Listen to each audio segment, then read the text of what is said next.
이번에는 나라밖 소식입니다. 미국 버지니아 윌리엄스버그에 있는 제일침례교회는 240년의 역사를 갖고 있다고 합니다. 이 교회의 첫 목회자는 노예였던 흑인이었는데요.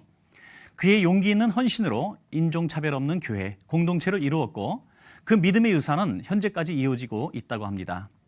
미국 버지니아에서 전해온 소식입니다. In 1776, it was illegal for more than 5 slaves to gather together without permission from their slave masters. So First Baptist Church began in secrecy, somewhere in these woods. The white society saw religious meetings of slaves as threatening, as inspirational toward rebelling or attempting to loosen the bonds of slavery. Gowan's name first appears in the historical record in 1779, but not in a positive sense. The Virginia Gazette prints an ad accusing him of stealing a horse, a hanging offense. Fortunately, he is never charged, and over the next few years, his congregation grows to more than 200 members. 1793 proves to be a watershed year for Gowan.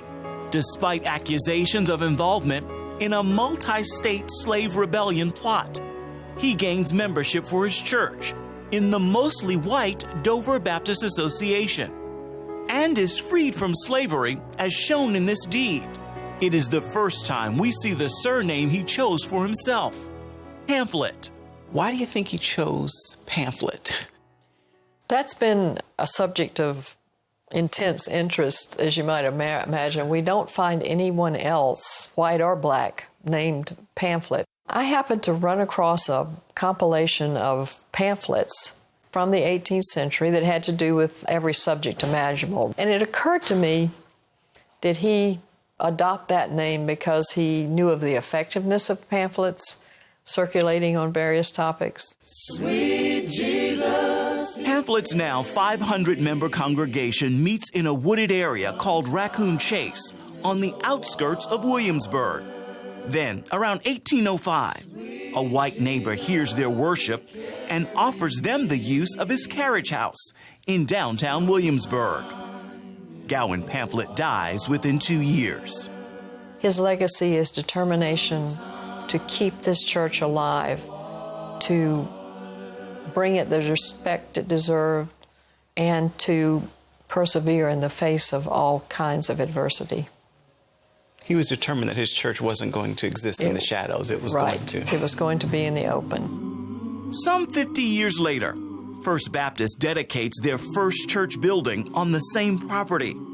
Within a short time, they acquired their bell. 100 years later, in 1956, they moved to their present building, but the bell is not installed properly and soon becomes inoperable. Let freedom reign. Although the bell remained silent throughout the civil rights era, the church does not. They host activists like Martin Luther King Jr. and Rosa Parks. This year, to celebrate the church's 240th anniversary, the Colonial Williamsburg Foundation takes on the task of restoring the 500-pound bell. In light of heightened racial conflict in places like Ferguson, Missouri, and Baltimore, Maryland, a nationwide campaign begins called Let Freedom Ring Challenge, inviting Americans of all races to register to ring the bell for freedom throughout the month of February.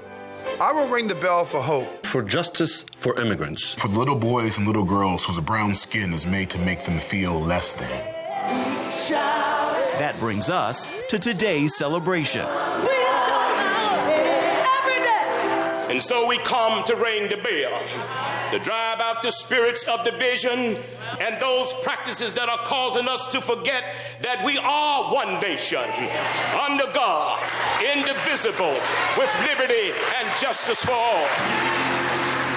The first to ring the bell are a family who knows a lot about racial reconciliation.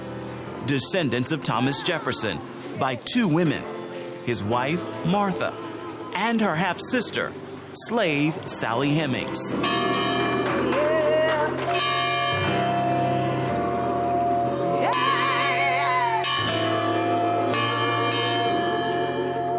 was just a powerful moment. You know, you can feel the spirit move inside with so much hope and energy in the building, you know. When you cross that line, that's where the good stuff happens.